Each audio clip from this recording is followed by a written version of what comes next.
सत श्री अकाल। मैं बलकरण सिंह पंजाबी मास्टर सरकारी सीनियर सैकेंडरी स्मार्ट स्कूल समालसर जिला मोगा तो अज तुहाडे नाल लेख रचना संबंधी अपने विचार साझे करांगा।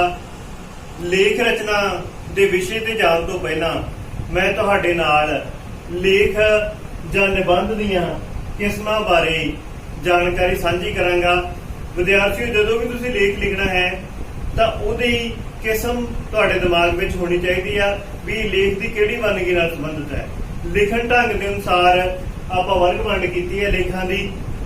ਪਹਿਲੀ ਜਿਹੜੀ ਵੰਡ ਹੈ ਵਰਣਨਾਤਮਕ ਲੇਖ। ਵਰਣਨਾਤਮਕ ਮੀਨਸ ਜਿਹਦੇ ਵਿੱਚ ਕਿਸੇ ਘਟਨਾ ਦਾ ਕਿਸੇ ਦ੍ਰਿਸ਼ ਦਾ ਵਰਣਨ ਕੀਤਾ ਗਿਆ ਹੋਵੇ ਉਸ ਨੂੰ ਵਰਣਨਾਤਮਕ ਲੇਖ ਵੰਡ ਕਿਹਾ ਜਾਂਦਾ ਹੈ ਜਾਂ ਵਰਣਨਾਤਮਕ ਲੇਖ ਕਿਹਾ ਜਾਂਦਾ ਹੈ। दूसरी जिहड़ी वंड है विद्यार्थियों वो है बिरतांतिक लेख। बिरतांतिक मीनस जिस विच बिरतांत प्रधान होवे, भाव जिहदे विच कोई घटना जां किसी व्यक्ति दे जीवन नाल संबंधित कोई कहानी पेश की गई होवे, जिवें श्री गुरु नानक देव जी दे जीवन नाल संबंधित जां जिवें आपां शहीद करतार सिंह सराभा जी दे जीवन नाल संबंधित कहानी जां बिरतांत जां उन्हां दी जीवनी जिहदे विच पेश कीती सी। उस तो अगली जिहड़ी विद्यार्थियों लेख की वंड आपां कीती हैगी आ विचारात्मक लेख। विचारात्मक लेख हुंदे आ जिन्हां दे विच विचारां दी प्रधानता होवे, घटना की प्रधानता इन्हां विच नहीं हुंदी। इन्हां दे विच विचारां दी जिहड़ी प्रधानता हुंदी आ। जिवें लेख आपां लै सकदे आ मनुख ते विग्यान जां संचार दे साधन भी इस दे विच ही आउंदा है। उस तो अगे भावात्मक लेख। भावात्मक लेख ਉਹ ਲੇਖ ਹੁੰਦੇ ਆ ਜਿਹਦੇ ਵਿੱਚ ਭਾਵਾਂ ਦੀ ਪ੍ਰਧਾਨਤਾ ਹੁੰਦੀ ਹੈ, ਜਿਵੇਂ ਮਾਂ ਦਾ ਪਿਆਰ ਜਾਂ ਦੇਸ਼ ਪਿਆਰ ਲੇਖ। ਇਹਨਾਂ ਦੇ ਵਿੱਚ ਆਪਣੀਆਂ ਭਾਵਨਾਵਾਂ ਹੈਗੀਆਂ ਜਿਹੜੀਆਂ ਕੰਮ ਕਰਦੀਆਂ। ਅਗਲੀ ਜਿਹੜੀ ਆਪਾਂ ਵੰਡ ਕੀਤੀ ਹੈਗੀ ਆ ਕਲਪਨਾਮਈ ਲੇਖ।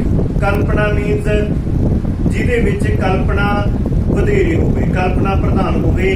ਜਿਵੇਂ ਕਾਸ਼ ਮੈਂ ਪ੍ਰਧਾਨ ਮੰਤਰੀ ਹੁੰਦਾ ਜਾਂ ਹੋਰ ਵੀ ਇਹਦੇ ਨਾਲ ਸੰਬੰਧਿਤ किस्मां जोड़ियां जा सकदियां हन।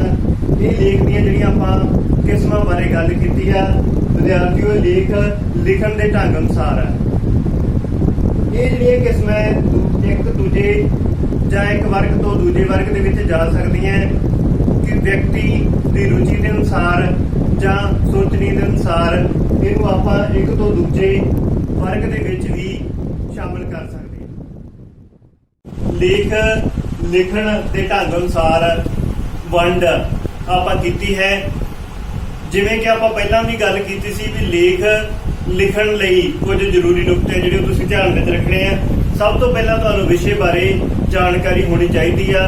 लेख का आकार है जिहड़ा वो ढुकवां होना चाहिए है। जिन्ने शब्दां 'च आपां नूं लिखण लई कहा लेख उन्ने शब्दां दे विच ही लिखना है। तुहाडी बोली ਜਾਂ ਤੁਹਾਡੀ ਜਿਹੜੀ ਭਾਸ਼ਾ ਹੈ ਸਰਲ ਹੋਣੀ ਚਾਹੀਦੀ ਆ, ਪਰ ਟਕਸਾਲੀ ਹੋਣੀ ਚਾਹੀਦੀ ਆ, ਵਿਆਕਰਨਿਕ ਹੋਣੀ ਚਾਹੀਦੀ ਆ। ਇਸ ਤੋਂ ਇਲਾਵਾ ਲੇਖ ਦੀ ਤੁਸੀਂ ਵੰਡ ਕਰ ਲੈਣੀ ਹੈਗੀ ਆ। ਜਿਵੇਂ ਆਪਾਂ ਪਹਿਲਾਂ ਵੀ ਗੱਲ ਕੀਤੀ ਸੀ, ਲੇਖ ਹੈਗਾ ਜਿਹੜਾ ਉਹਨੂੰ 3 ਭਾਗਾਂ ਦੇ ਵਿੱਚ ਵੰਡ ਲੈਣਾ ਹੈਗਾ, ਆਦ ਭਾਗ, ਮੱਧ ਭਾਗ ਤੇ ਅੰਤ। ਇਹਨਾਂ ਵਿੱਚ ਤੁਸੀਂ ਪਹਿਰਾ ਦਰ ਪਹਿਰਾ ਸ਼ੁਰੂਆਤ ਭੂਮਿਕਾ ਨਾਲ ਕਰਨੀ ਆ। ਉਸ ਤੋਂ ਬਾਅਦ ਦੂਸਰਾ ਜਿਹੜਾ ਭਾਗ ਹੁੰਦਾ ਹੈ ਉਹ ਦੋਨਾਂ ਭਾਗਾਂ ਨਾਲੋਂ ਵੱਡਾ ਹੁੰਦਾ ਹੈ। ਆਦ ਭਾਗ ਤੇ ਅੰਤ ਭਾਗ ਨਾਲੋਂ ਵੱਡਾ ਹੁੰਦਾ ਹੈ ਮੱਧ ਭਾਗ। ਉਹਦੇ ਵਿੱਚ ਵਿਚਾਰਦਾਰ ਵਿਚਾਰ ਅੱਗੇ ਪਹਿਰੇ ਦਰ ਪਹਿਰਾ ਤੁਸੀਂ ਅੱਗੇ ਚੱਲਣਾ ਹੈਗਾ। ਉਸ ਤੋਂ ਬਾਅਦ ਤੁਸੀਂ ਵਿਚਾਰਾਂ ਦੀ ਲੜੀਬੱਧਤਾ ਹੋਣੀ ਚਾਹੀਦੀ ਹੈ। ਤੁਹਾਡੇ ਵਿਚਾਰਾਂ ਦੇ ਵਿੱਚ ਲੜੀਬੱਧਤਾ ਹੋਣੀ ਚਾਹੀਦੀ ਹੈ, ਭਾਵ ਵਿਚਾਰ ਇਕਸਾਰ ਹੋਣੇ ਚਾਹੀਦੇ। ਇਹ ਲੇਖ ਲਿਖਣ ਸੰਬੰਧੀ ਕੁਝ ਜ਼ਰੂਰੀ ਨੁਕਤੇ ਸੀ। ਹੁਣ ਆਪਾਂ ਜੋ ਅੱਜ ਦਾ ਆਪਣਾ ਲੇਖ ਦਾ ਵਿਸ਼ਾ ਹੈ ਉਹਦੇ ਬਾਰੇ ਗੱਲ ਕਰਾਂਗੇ। ਲੇਖ ਦੇ ਵਿਸ਼ੇ ਤੇ ਜਾਣ ਤੋਂ ਪਹਿਲਾਂ ਮੈਂ ਤੁਹਾਨੂੰ ਇੱਕ ਵੀਡੀਓ ਦਿਖਾਉਣੀ ਚਾਹੁੰਦਾ ਹਾਂ ਜਿਸ ਨਾਲ ਤੁਹਾਨੂੰ ਉਸ ਵਿਸ਼ੇ ਬਾਰੇ ਪਤਾ ਲੱਗ ਸਕੇ।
ਇਸ ਵੀਡੀਓ ਨੂੰ ਦੇਖ ਕੇ ਤੁਹਾਨੂੰ ਭਲੀ ਭਾਂਤੀ ਪਤਾ ਲੱਗ ਗਿਆ ਹੋਵੇਗਾ ਕਿ ਅੱਜ ਆਪਾਂ ਲੇਖ ਦੇ ਕਿਸ ਵਿਸ਼ੇ ਬਾਰੇ ਗੱਲ ਕਰਨ ਜਾ ਰਹੇ ਹਾਂ। ਅੱਜ ਦੇ ਲੇਖ ਦਾ ਵਿਸ਼ਾ ਹੈ ਸੰਚਾਰ ਦੇ ਸਾਧਨ। ਸੰਚਾਰ ਭਾਵ ਮਨੁੱਖ ਦੁਆਰਾ ਆਪਣੇ ਵਿਚਾਰਾਂ ਨੂੰ ਦੂਜਿਆਂ ਤੱਕ ਪਹੁੰਚਾਉਣਾ। ਸੰਚਾਰ ਦੇ ਸਾਧਨ ਬਾਰੇ ਵਿਸਥਾਰਪੂਰਵਕ ਵਿੱਚ ਜਾਣ ਤੋਂ ਪਹਿਲਾਂ ਮੈਂ ਤੁਹਾਨੂੰ ਕੁਝ ਸੰਚਾਰ ਦੇ ਸਾਧਨਾਂ ਬਾਰੇ ਦੱਸਣਾ ਚਾਹੁੰਦਾ ਹਾਂ। ਸੰਚਾਰ ਦੇ ਸਾਧਨ ਜਿਵੇਂ ਅਖਬਾਰ ਇੱਕ ਸੰਚਾਰ ਦਾ ਸਾਧਨ ਹੈ। ਇਸ ਤੋਂ ਆਪਣੇ ਵਿਚਾਰ ਦੂਜਿਆਂ ਤੱਕ ਪਹੁੰਚਦੇ ਹਨ ਜਾਂ ਆਪਾਂ ਵਿਚਾਰ ਗ੍ਰਹਿਣ ਕਰਦੇ ਹਾਂ। ਰੇਡੀਓ ਵੀ ਇੱਕ ਸੰਚਾਰ ਦਾ ਸਾਧਨ ਹੈ।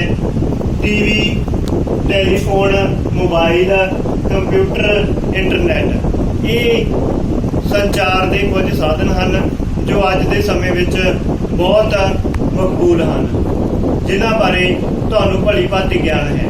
ਹੁਣ ਆਪਾਂ ਸੰਚਾਰ ਦੇ ਸਾਧਨ ਲੇਖ ਬਾਰੇ ਵਿਸਥਾਰਪੂਰਵਕ ਚਰਚਾ ਕਰਾਂਗੇ। ਪਿਆਰੇ ਵਿਦਿਆਰਥੀਓ, ਅੱਜ ਆਪਾਂ ਲੇਖ ਸੰਚਾਰ ਦੇ ਸਾਧਨ ਕਰਾਂਗੇ। ਸੰਚਾਰ ਤੋਂ ਭਾਵ ਚਿੰਨ੍ਹਾਂ ਅਤੇ ਸੰਕੇਤਾਂ ਨਾਲ ਆਪਣੇ ਵਿਚਾਰਾਂ ਦੇ ਆਦਾਨ ਪ੍ਰਦਾਨ ਦੀ ਪ੍ਰਕਿਰਿਆ ਹੈ। ਸੰਚਾਰ ਸ਼ਬਦ ਸੰਸਕ੍ਰਿਤ ਭਾਸ਼ਾ ਤੋਂ ਆਇਆ ਹੈ, ਜਿਸ ਦਾ ਅਰਥ ਹੈ ਜੋੜਨਾ ਜਾਂ ਮਿਲਾਪ।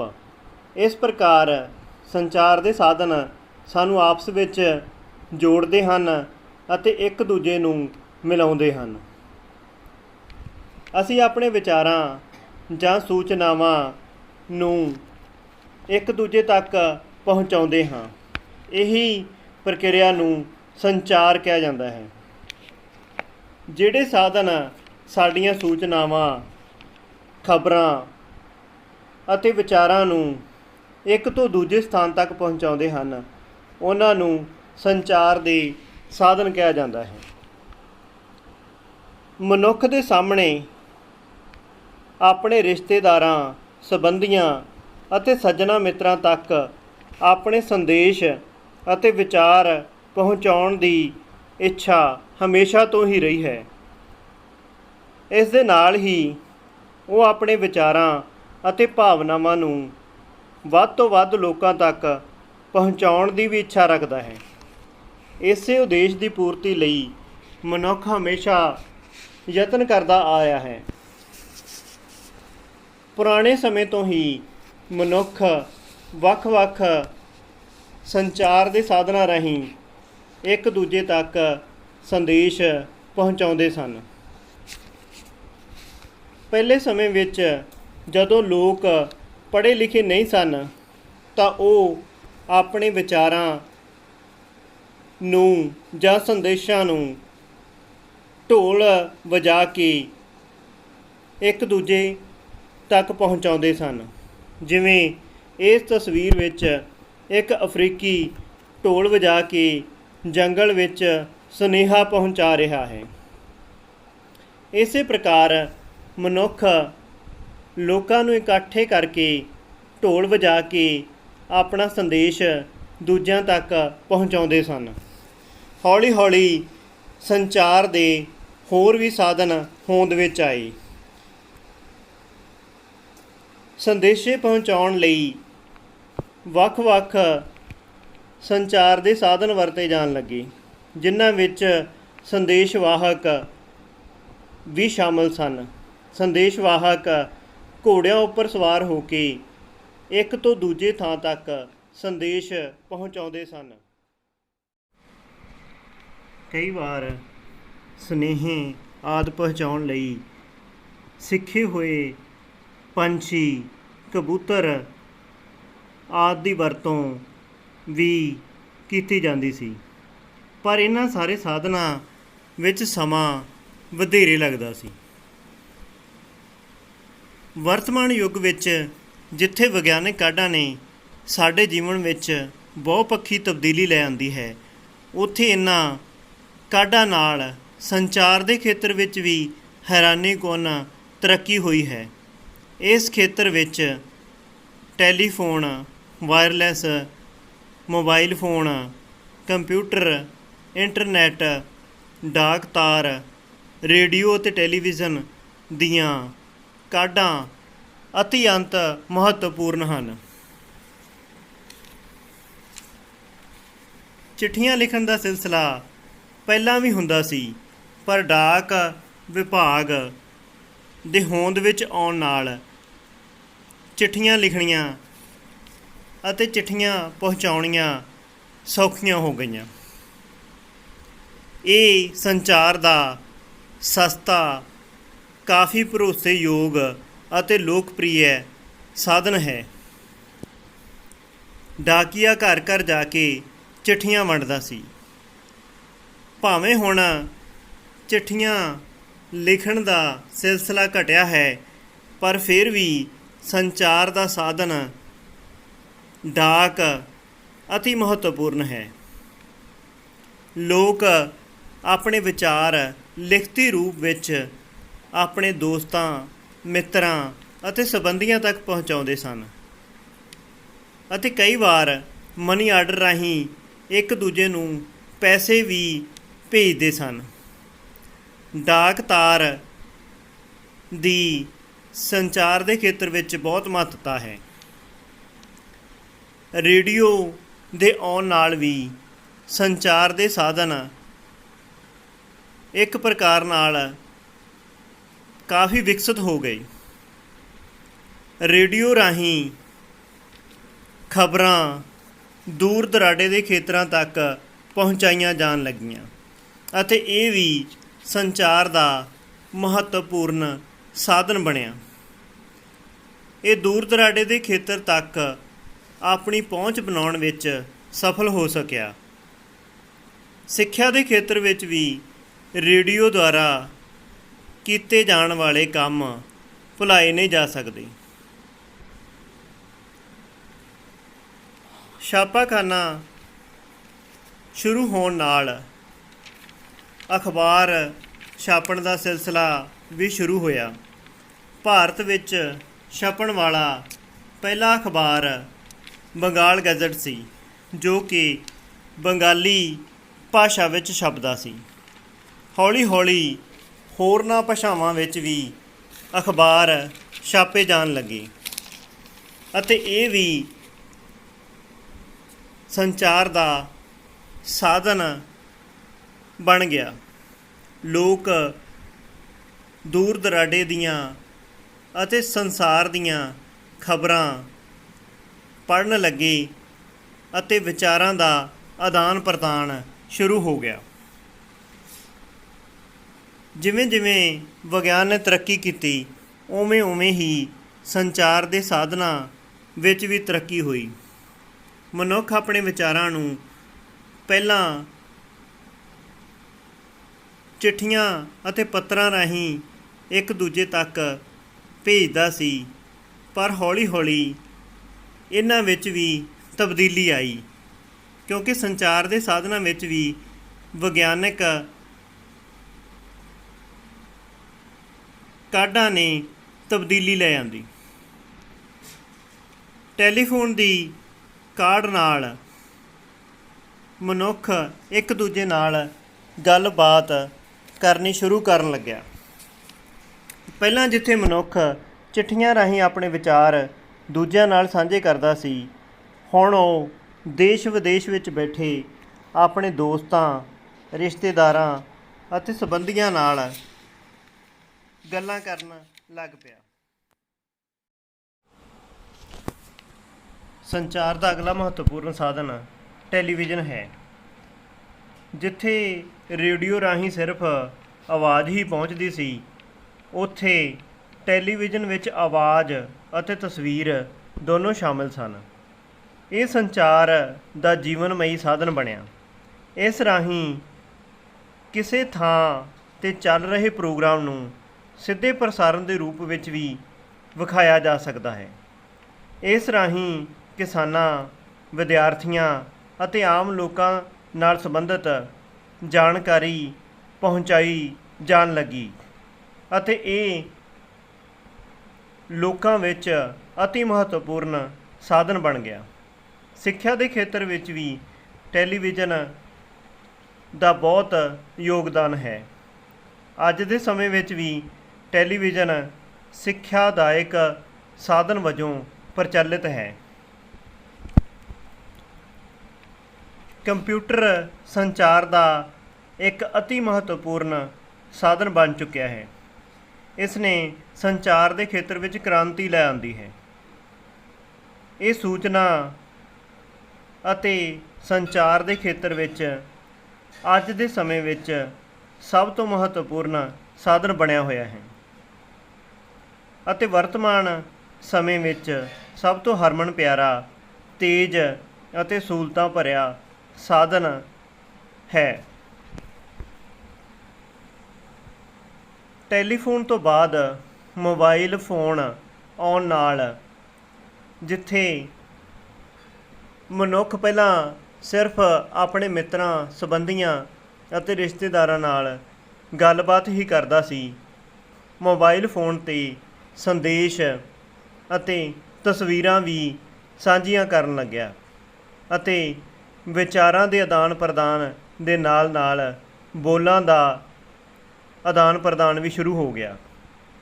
ਹੁਣ ਦੇ ਸਮੇਂ ਵਿੱਚ ਵੀ ਮੋਬਾਈਲ ਫੋਨ ਸਿੱਖਿਆ ਦੇ ਖੇਤਰ ਵਿੱਚ ਵੀ ਅਤੀ ਮਹੱਤਵਪੂਰਨ ਸਾਧਨ ਬਣਿਆ ਹੋਇਆ ਹੈ। ਵਿਦਿਆਰਥੀ ਘਰ ਬੈਠ ਕੇ ਵੀ ਮੋਬਾਈਲ ਫੋਨ ਨਾਲ ਪੜ੍ਹਾਈ ਕਰ ਰਹੇ ਹਨ। ਮਨੁੱਖ ਨੇ ਆਪਣੇ ਰਿਸ਼ਤੇਦਾਰਾਂ, ਮਿੱਤਰਾਂ ਅਤੇ ਸੰਬੰਧੀਆਂ ਨਾਲ ਆਪਣੀ ਆਵਾਜ਼ ਦੇ ਨਾਲ ਨਾਲ ਤਸਵੀਰਾਂ ਅਤੇ ਵੀਡੀਓਜ਼ ਵੀ ਸਾਂਝੀਆਂ ਕਰਨੀਆਂ ਸ਼ੁਰੂ ਕਰ ਦਿੱਤੀਆਂ ਹਨ। ਇਸ ਪ੍ਰਕਾਰ ਮੋਬਾਈਲ ਫੋਨ ਵੀ ਸੰਚਾਰ ਦਾ ਇੱਕ ਮਹੱਤਵਪੂਰਨ ਸਾਧਨ ਬਣਿਆ ਹੋਇਆ ਹੈ। ਕੰਪਿਊਟਰ ਦਾ ਹੀ ਹਿੱਸਾ ਲੈਪਟਾਪ ਅਤੇ ਟੈਬਲੇਟ ਆਦਿ ਹਨ, ਜੋ ਕਿ ਸੰਚਾਰ ਦੇ ਅਤੀ ਮਹੱਤਵਪੂਰਨ ਸਾਧਨ ਹਨ। ਇਹਨਾਂ ਨਾਲ ਸੰਚਾਰ ਦੇ ਖੇਤਰ ਵਿੱਚ ਕਾਫੀ ਲਾਭ ਹੋਏ ਹਨ। ਇੰਟਰਨੈਟ ਦੇ ਆਉਣ ਨਾਲ ਦੁਨੀਆ ਇੱਕ ਪ੍ਰਕਾਰ ਨਾਲ ਮਨੁੱਖ ਨੇ ਮੁੱਠੀ ਵਿੱਚ ਬੰਦ ਕਰ ਲਈ ਹੈ। ਇੰਟਰਨੈਟ ਰਾਹੀਂ ਤੁਸੀਂ ਟੈਲੀਫੋਨ ਵਾਂਗ ਗੱਲਬਾਤ ਵੀ ਕਰ ਸਕਦੇ ਹੋ ਅਤੇ ਇੱਕ ਦੂਜੇ ਦੀ ਤਸਵੀਰ ਅਤੇ ਆਲੇ ਦੁਆਲੇ ਦੇ ਦ੍ਰਿਸ਼ ਵੀ ਦੇਖੇ ਜਾ ਸਕਦੇ ਹਨ। ਇੰਟਰਨੈਟ ਰਾਹੀਂ ਤੁਸੀਂ ਆਪਣੀ ਗੱਲ ਨੂੰ ਮਿੰਟਾਂ ਸਕਿੰਟਾਂ ਵਿੱਚ ਪੂਰੇ ਸੰਸਾਰ ਵਿੱਚ ਭੇਜ ਸਕਦੇ ਹੋ। ਇਹ ਅੱਜ ਦੇ ਸਮੇਂ ਵਿੱਚ ਸਭ ਤੋਂ ਤੇਜ਼ ਅਤੇ ਮਹੱਤਵਪੂਰਨ ਸੰਚਾਰ ਦਾ ਸਾਧਨ ਹੈ। ਇੰਟਰਨੈਟ ਦੇ ਰਾਹੀਂ ਤੁਸੀਂ ਇੱਕ ਪਾਸੇ ਗੱਲ ਵੀ ਕਰ ਸਕਦੇ ਹੋ ਅਤੇ ਨਾਲ ਹੀ ਤਸਵੀਰਾਂ ਦੇ ਰਾਹੀਂ ਤੁਸੀਂ ਆਪਣੇ ਮਿੱਤਰ, ਰਿਸ਼ਤੇਦਾਰ ਅਤੇ ਸੰਬੰਧੀਆਂ ਦੀਆਂ ਤਸਵੀਰਾਂ ਰਾਹੀਂ ਉਹਨਾਂ ਨਾਲ ਇਸ ਤਰ੍ਹਾਂ ਗੱਲ ਕਰ ਸਕਦੇ ਹੋ ਜਿਵੇਂ ਉਹ ਤੁਹਾਡੇ ਕੋਲ ਹੀ ਬੈਠੇ ਹੋਣ। ਇਸ ਤੋਂ ਇਲਾਵਾ ਸੰਚਾਰ ਦੇ ਇਹਨਾਂ ਸਾਧਨਾਂ ਵਿੱਚ ਅੱਜ ਕੱਲ੍ਹ ਹੋਰ ਵੀ ਮਹੱਤਵਪੂਰਨ ਸਾਧਨ ਮੌਜੂਦ ਹਨ, ਜਿਹੜੇ ਕਿ ਮੋਬਾਈਲ ਅਤੇ ਇੰਟਰਨੈਟ ਨਾਲ ਜੁੜੇ ਹੋਏ ਹਨ, ਜਿਸ ਦੇ ਨਾਲ ਸੰਸਾਰ ਇੱਕ ਪ੍ਰਕਾਰ ਨਾਲ ਇੱਕ ਪਿੰਡ ਬਣ ਗਿਆ ਹੈ ਅਤੇ ਤੁਸੀਂ ਆਪਣੀ ਗੱਲ ਨੂੰ ਪੂਰੇ ਸੰਸਾਰ ਵਿੱਚ ਪਹੁੰਚਾ ਸਕਦੇ ਹੋ। ਤੁਹਾਡੇ ਰਿਸ਼ਤੇਦਾਰ, ਮਿੱਤਰ ਅਤੇ ਸੰਬੰਧੀ ਜੇਕਰ ਕਿਤੇ ਦੂਰ ਬਾਹਰਲੇ ਮੁਲਕ ਵਿੱਚ ਗਏ ਹੋਏ ਹਨ ਤਾਂ ਤੁਸੀਂ ਆਪਣੀ ਗੱਲ ਨੂੰ ਮਿੰਟਾਂ ਸਕਿੰਟਾਂ ਤੱਕ ਉਹਨਾਂ ਤੱਕ ਪਹੁੰਚਾ ਸਕਦੇ ਹੋ। ਇਸ ਪ੍ਰਕਾਰ ਸੰਚਾਰ ਦੇ ਇਹ ਸਾਧਨ ਅੱਜ ਦੇ ਯੁੱਗ ਵਿੱਚ ਅਤੀ ਮਹੱਤਵਪੂਰਨ ਹਨ। ਇਹਨਾਂ ਦੀ ਅੱਜ ਦੇ ਸਮੇਂ ਵਿੱਚ ਬਹੁਤ ਮਹੱਤਤਾ ਹੈ। ਵਰਤਮਾਨ ਯੁੱਗ ਵਿੱਚ ਜਿੱਥੇ ਵਿਗਿਆਨਕ ਯੁੱਗ ਵਿੱਚ ਅਨੇਕਾਂ ਕਾਢਾਂ ਹੋਈਆਂ ਹਨ, ਉੱਥੇ ਸੰਚਾਰ ਦੇ ਖੇਤਰਾਂ ਵਿੱਚ ਵੀ ਵਿਗਿਆਨ ਨੇ ਹੈਰਾਨੀਕੁੰਨ ਵਾਧਾ ਕੀਤਾ ਹੈ, ਜਿਸ ਨਾਲ ਵਿਕਾਸ ਅਤੇ ਜੀਵਨ ਵਿੱਚ ਸੁੱਖ ਸਹੂਲਤਾਂ ਵਧੇਰੇ ਹੋਈਆਂ ਹਨ। ਉੱਥੇ ਦੇਸ਼ ਅਤੇ ਸਮਾਜ ਦੇ ਵਿਕਾਸ ਨੂੰ ਵੀ ਹੁਲਾਰਾ ਮਿਲਿਆ ਹੈ। ਇਸ ਪ੍ਰਕਾਰ ਸੰਚਾਰ ਦੇ ਸਾਧਨ ਮਨੁੱਖ ਨੂੰ ਜੋੜਨ ਦਾ ਕੰਮ ਕਰਦੇ ਹਨ। ਸੋ ਵਿਦਿਆਰਥੀਓ, ਅੱਜ ਆਪਾਂ ਲੇਖ ਸੰਚਾਰ ਦੇ ਸਾਧਨ ਕੀਤਾ ਹੈ। ਮੈਨੂੰ ਉਮੀਦ ਹੈ ਕਿ ਤੁਸੀਂ ਇਸ ਨੂੰ ਸਮਝਿਆ ਹੋਵੇਗਾ। ਹੁਣ ਇਸ ਨੂੰ ਜਿਵੇਂ ਮੈਂ ਵਿਚਾਰ ਦਿੱਤੇ ਹਨ ਉਸ ਦੇ ਅਨੁਸਾਰ ਅਤੇ ਆਪਣੀ ਪੰਜਾਬੀ ਵਿਆਕਰਨ ਤੋਂ ਪੜ੍ਹ ਕੇ ਵੀ ਪੈਰਾ ਦਰ ਪੈਰਾ ਆਪਣੀਆਂ ਕਾਪੀਆਂ 'ਤੇ ਲਿਖਣਾ ਹੈ ਅਤੇ ਉਸ ਨੂੰ ਯਾਦ ਕਰਨਾ ਹੈ। ਅੱਜ ਆਪਾਂ ਲੇਖ ਸੰਚਾਰ ਦੇ ਸਾਧਨ ਪੜ੍ਹਿਆ ਹੈ ਅਤੇ ਉਸ ਨੂੰ ਤਸਵੀਰਾਂ ਰਾਹੀਂ ਸਮਝਣ ਦਾ ਯਤਨ ਕੀਤਾ ਹੈ। ਲੇਖ ਪੜ੍ਹ ਕੇ ਤੁਹਾਨੂੰ ਪਤਾ ਲੱਗ ਗਿਆ ਹੋਵੇਗਾ ਕਿ ਸੰਚਾਰ ਦੇ ਸਾਧਨਾਂ ਦੀ ਅੱਜ ਦੇ ਜੀਵਨ ਵਿੱਚ ਬਹੁਤ ਮਹੱਤਤਾ ਹੈ। ਹੁਣ ਵਿਦਿਆਰਥੀਓ, ਆਪਾਂ ਲੇਖ ਬਾਰੇ ਕੁਝ ਅੰਸ਼ ਸਾਂਝੇ ਕਰਾਂਗੇ ਜਿਸ ਨਾਲ ਤੁਹਾਨੂੰ ਲੇਖ ਲਿਖਣ ਵਿੱਚ ਆਸਾਨੀ ਹੋ ਜਾਵੇ। ਸਭ ਤੋਂ ਪਹਿਲਾਂ ਭੂਮਿਕਾ ਦੇ ਵਿੱਚ ਵਿਦਿਆਰਥੀਓ ਤੁਸੀਂ ਲਿਖਣਾ ਹੈ ਵੀ ਮਨੁੱਖ ਦੀ ਸ਼ੁਰੂ ਤੋਂ ਇਹ ਇੱਛਾ ਰਹੀ ਹੈ ਕਿ ਉਹ ਆਪਣੇ ਵਿਚਾਰਾਂ ਦਾ ਆਦਾਨ ਪ੍ਰਦਾਨ ਕਰ ਸਕੇ। ਠੀਕ ਹੈ। ਉਸ ਤੋਂ ਹੋਰ ਇਹਦੇ ਵਿੱਚ ਵੀ ਤੁਸੀਂ ਜੋੜ ਸਕਦੇ ਹੋ, ਸੰਚਾਰ ਦੇ ਨਾਲ ਸੰਬੰਧਿਤ ਵੀ ਜੋੜ ਸਕਦੇ ਹੋ। ਪ੍ਰਾਚੀਨ ਭਾਰਤ ਦੇ ਵਿੱਚ ਕਿਸ ਤਰ੍ਹਾਂ ਮਨੁੱਖ ਆਪਣੇ ਵਿਚਾਰ ਸਾਂਝੇ ਕਰ ਸਕਦਾ ਸੀ ਜਾਂ ਕਰਦਾ ਸੀ, ਉਹ ਵੀ ਵਿੱਚ ਤੁਸੀਂ ਇਹਦੇ ਲਿਖ ਸਕਦੇ ਹੋ। ਉਸ ਤੋਂ ਅਗਲਾ ਤੁਸੀਂ ਲਿਖ ਸਕਦੇ ਹੋ ਸੰਚਾਰ ਕੀ ਹੈ।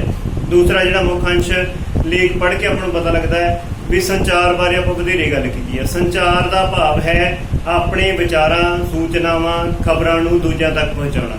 ਸੰਚਾਰ ਸ਼ਬਦ ਸੰਸਕ੍ਰਿਤ ਭਾਸ਼ਾ ਤੋਂ ਹੈ ਜਿਸ ਦਾ ਅਰਥ ਜੋੜਨਾ ਹੈ।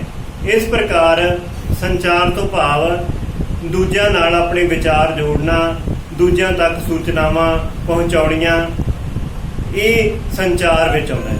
ਸੰਚਾਰ ਬਾਰੇ ਜਾਣਕਾਰੀ ਜਾਣਨ ਤੋਂ ਬਾਅਦ ਆਪਾਂ ਗੱਲ ਕਰਾਂਗੇ ਸੰਚਾਰ ਦੇ ਸਾਧਨ। ਸੰਚਾਰ ਦੇ ਸਾਧਨ ਉਹ ਹੁੰਦੇ ਆ ਜਿਨ੍ਹਾਂ ਰਾਹੀਂ ਅਸੀਂ ਆਪਣੇ ਵਿਚਾਰਾਂ, ਸੂਚਨਾਵਾਂ ਅਤੇ ਖਬਰਾਂ ਨੂੰ ਦੂਜਿਆਂ ਤੱਕ ਪਹੁੰਚਾਉਂਦੇ ਹਾਂ। ਇਹ ਸਾਧਨ ਸਾਡੇ ਵਿਚਾਰਾਂ ਨੂੰ, ਸਾਡੀਆਂ ਖਬਰਾਂ ਨੂੰ, ਸਾਡੀਆਂ ਸੂਚਨਾਵਾਂ ਨੂੰ ਦੂਜਿਆਂ ਤੱਕ ਪਹੁੰਚਾਉਣ ਦਾ ਕੰਮ ਕਰਦੇ ਹਨ। ਵੱਖ-ਵੱਖ ਸਮਿਆਂ 'ਤੇ ਸੰਚਾਰ ਦੇ ਸਾਧਨ ਵੱਖ-ਵੱਖ ਰਹੇ ਆ, ਜਿਵੇਂ ਪੁਰਾਣੇ ਸਮੇਂ ਦੇ ਵਿੱਚ ਅਤੇ ਨਵੇਂ ਸਮੇਂ ਦੇ ਵਿੱਚ। ਵਿਦਿਆਰਥੀਓ, ਇਹਨਾਂ ਨੂੰ ਸਮਝਣ ਵਾਸਤੇ, ਸੌਖੇ ਢੰਗ ਨਾਲ ਸਮਝਣ ਵਾਸਤੇ ਮੈਂ ਇਸ ਨੂੰ ਦੋ ਭਾਗਾਂ ਦੇ ਵਿੱਚ ਵੰਡਿਆ ਹੋਇਆ ਹੈ, ਪੁਰਾਣੇ ਸੰਚਾਰ ਦੇ ਸਾਧਨ ਤੇ ਨਵੇਂ ਸੰਚਾਰ ਦੇ ਸਾਧਨ। ਜ਼ਿਆਦਾ ਆਪਾਂ ਗੱਲ ਕਰਨੀ ਹੈ ਨਵੇਂ ਸੰਚਾਰ ਦੇ ਸਾਧਨਾਂ ਬਾਰੇ, ਪਰ ਫਿਰ ਵੀ ਆਪਾਂ ਨੂੰ ਜਾਣ ਲੈਣਾ ਚਾਹੀਦਾ ਹੈ ਵੀ ਪੁਰਾਣੇ ਜਿਹੜੇ ਸੰਚਾਰ ਦੇ ਸਾਧਨ ਕਿਹੜੇ ਸਨ। ਜਿਵੇਂ ਆਪਾਂ ਲੇਖ ਦੇ ਵਿੱਚ ਪੜ੍ਹਿਆ ਹੈ, ਜਿਵੇਂ ਪੁਰਾਣੇ ਸੰਚਾਰ ਦੇ ਸਾਧਨ ਸੀ, ਜਿਵੇਂ ਸਿੱਖਿਓ ਇੱਕ ਕਬੂਤਰ ਸੀ ਜਿਹੜੀ, ਉਹ ਇੱਕ ਤੋਂ ਦੂਜੀ ਥਾਂ ਤੱਕ ਸੰਦੇਸ਼ ਲੈ ਕੇ ਜਾਂਦੇ ਸੀ। ਉਹਨਾਂ ਦੇ ਗਲਾਂ ਦੇ ਵਿੱਚ ਚਿੱਠੀਆਂ ਪਾ ਦਿੱਤੀਆਂ ਜਾਂਦੀਆਂ ਸੀਗੀਆਂ ਤੇ ਉਹ ਆਪ ਜਿਹੜੀ ਨਿਸ਼ਚਿਤ ਜਗ੍ਹਾ ਤੇ ਜਾਣਾ ਹੁੰਦਾ ਸੀ ਉੱਥੇ ਸੰਦੇਸ਼ ਲੈ ਕੇ ਜਾਂਦੇ ਸੀ, ਤੇ ਦੂਜੇ ਜਿਸ ਨੇ ਸੰਦੇਸ਼ ਲੈਣਾ ਹੁੰਦਾ ਸੀ ਉਹ ਸੰਦੇਸ਼ ਉਸ ਤੋਂ ਪ੍ਰਾਪਤ ਕਰਦੇ ਸੀ, ਤੇ ਜੇਕਰ ਉਸਨੇ ਉਸਦਾ ਜਵਾਬ ਦੇਣਾ ਹੁੰਦਾ ਤਾਂ ਉਸਦੇ ਗਲ ਵਿੱਚ ਦੁਬਾਰਾ ਚਿੱਠੀ ਪਾ ਦਿੰਦੇ ਸੀ ਤੇ ਉਹ ਆਪਦੇ ਮਾਲਕ ਕੋਲ ਦੁਬਾਰਾ ਸੰਚਾਰ ਦਾ ਵਾਹਕ ਬਣ ਕੇ ਆ ਜਾਂਦਾ ਸੀ। ਇਸੇ ਤਰ੍ਹਾਂ ਹੀ ਸੰਦੇਸ਼ਵਾਹਕ ਪੁਰਾਣੇ ਸਮੇਂ ਦੇ ਵਿੱਚ, ਤੁਹਾਨੂੰ ਮੈਂ ਪਹਿਲਾਂ ਵੀ ਦੱਸਿਆ ਸੀ ਵੀ ਸੰਦੇਸ਼ਵਾਹਕ ਘੋੜਿਆਂ ਦੇ ਉੱਪਰ ਸਵਾਰ ਹੋ ਕੇ ਇੱਕ ਤੋਂ ਦੂਜੀ ਜਗ੍ਹਾ ਤੱਕ ਸੰਦੇਸ਼ ਪਹੁੰਚਾਉਂਦੇ ਸਨ। ਇੱਕ ਹੋਰ ਜਿਹੜਾ ਆਪਾਂ ਪੁਰਾਣੇ ਸਮੇਂ ਦੇ ਵਿੱਚ ਸੰਚਾਰ ਦੇ ਸਾਧਨਾਂ ਦੇ ਵਿੱਚ ਗੱਲ ਕੀਤੀ ਸੀ ਸ਼ੁਰੂਆਤ ਦੀ, ਜਦੋਂ ਮਨੁੱਖ ਪੜ੍ਹਿਆ ਲਿਖਿਆ ਨਹੀਂ ਸੀ, ਉਹ ਕੀ ਢੋਲ ਵਜਾ ਕੇ ਇਕੱਠ ਕਰਕੇ ਜਾਂ ਢੋਲ ਦੇ ਰਾਹੀਂ ਇਕੱਠ ਕਰਕੇ ਦੂਜਿਆਂ ਤੱਕ ਆਪਣੇ ਸੰਦੇਸ਼ ਪਹੁੰਚਾਉਂਦਾ ਸੀ। ਇਹ ਪਿਆਰੇ ਵਿਦਿਆਰਥੀਓ ਪੁਰਾਣੇ ਸੰਚਾਰ ਦੇ ਸਾਧਨ ਸੀ। ਇਹਨਾਂ ਬਾਰੇ ਵੀ ਤੁਸੀਂ ਲੇਖ ਵਿੱਚ ਲਿਖ ਸਕਦੇ ਹੋ। ਉਸ ਤੋਂ ਬਾਅਦ ਆਪਾਂ ਗੱਲ ਕਰਾਂਗੇ ਅੱਜ ਦੇ ਸਮੇਂ ਦੇ ਸੰਚਾਰ ਦੇ ਸਾਧਨਾਂ ਦੀ, ਜਿਹਦੇ ਵਿੱਚ ਕੰਪਿਊਟਰ ਹੈ, ਮੋਬਾਈਲ ਹੈ, ਟੀਵੀ ਹੈ, ਰੇਡੀਓ ਹੈ, ਇੰਟਰਨੈਟ ਹੈ, ਡਾਕ ਤਾਰ ਅਤੇ ਇਸ ਤੋਂ ਇਲਾਵਾ ਹੋਰ ਬਹੁਤ ਸਾਰੇ ਸੰਚਾਰ ਦੇ ਸਾਧਨ ਹਨ ਜਿਨ੍ਹਾਂ ਦੀ ਆਧੁਨਿਕ ਯੁੱਗ ਵਿੱਚ ਬੜੀ ਮਹੱਤਤਾ ਹੈ। ਇਹਨਾਂ ਦੇ ਬਿਨਾਂ ਆਪਾਂ ਆਪਣੇ ਵਿਚਾਰਾਂ ਨੂੰ, ਖਬਰਾਂ ਨੂੰ, ਸੂਚਨਾਵਾਂ ਨੂੰ ਇੱਕ ਦੂਜੇ ਤੱਕ ਸਾਂਝਾ ਨਹੀਂ ਕਰ ਸਕਦੇ। ਸੋ ਵਿਦਿਆਰਥੀਓ, ਇਹ ਵੰਡ ਕੀਤੀ ਹੈ। ਇਸ ਤੋਂ ਇਲਾਵਾ ਤੁਸੀਂ ਇੱਕ ਹੋਰ ਵੰਡ ਕਰ ਸਕਦੇ ਹੋ, ਸੰਚਾਰ ਦੇ ਸਾਧਨਾਂ ਦੀ ਇੱਕ ਹੋਰ ਵੰਡ ਕਰ ਸਕਦੇ ਹੋ ਜਿਹੜੀ ਕਿ ਵੇਖਣ, ਸੁਣਨ ਅਤੇ ਵੇਖਣ ਸੁਣਨ ਨਾਲ ਸੰਬੰਧਿਤ ਹੋ ਸਕਦਾ ਹੈ। ਵੇਖਣ ਵਿੱਚ ਜਿਵੇਂ ਤੁਸੀਂ ਦੇਖਦੇ ਹੋ ਵੀ ਟੀਵੀ ਆ, ਜਿਹੜਾ ਕੰਪਿਊਟਰ ਆ, ਇਹ ਕੀ ਆ, ਦੇਖਣ ਦੇ ਸੰਚਾਰ ਦੇ ਸਾਧਨ ਹੈ। ਆਪਾਂ ਦੇਖ ਸਕਦੇ ਹਾਂ, ਇਹਦੇ ਵਿੱਚ ਤਸਵੀਰਾਂ ਦੇਖ ਸਕਦੇ ਹਾਂ, ਠੀਕ ਹੈ, ਸੁਣ ਵੀ ਸਕਦੇ ਹਾਂ। ਇਸ ਤੋਂ ਇਲਾਵਾ ਸੁਣਨ ਸਾਧਨ ਦੇ ਵਿੱਚ ਇਹਦੇ ਵਿੱਚ ਮੋਬਾਈਲ ਵੀ ਆ ਜਾਂਦਾ ਹੈ, ਟੈਲੀਫੋਨ ਵੀ ਆ ਜਾਂਦਾ ਹੈ।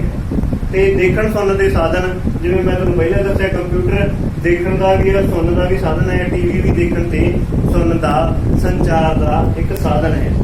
ਇਸ ਪ੍ਰਕਾਰ ਤੁਸੀਂ ਇਹਨਾਂ ਦੀ ਵੰਡ ਕਰ ਲੈਣੀ ਹੈਗੀ ਆ। ਚਿੱਠੀਆਂ ਜਿਹੜੀਆਂ ਹੈਗੀਆਂ ਉਹ ਵੇਖਣ ਦਾ ਇੱਕ ਸੰਚਾਰ ਦਾ ਸਾਧਨ ਹੈ। ਵੇਖਣ ਭਾਵ ਜਿਸ ਨੂੰ ਦੇਖ ਕੇ ਆਪਾਂ ਪੜ੍ਹਦੇ ਹਾਂ ਤੇ ਪੜ੍ਹ ਕੇ ਆਪਾਂ ਜਾਣਕਾਰੀ ਪ੍ਰਾਪਤ ਕਰਦੇ ਹਾਂ, ਖਬਰਾਂ ਸੂਚਨਾਵਾਂ ਪ੍ਰਾਪਤ ਕਰਦੇ ਹਾਂ।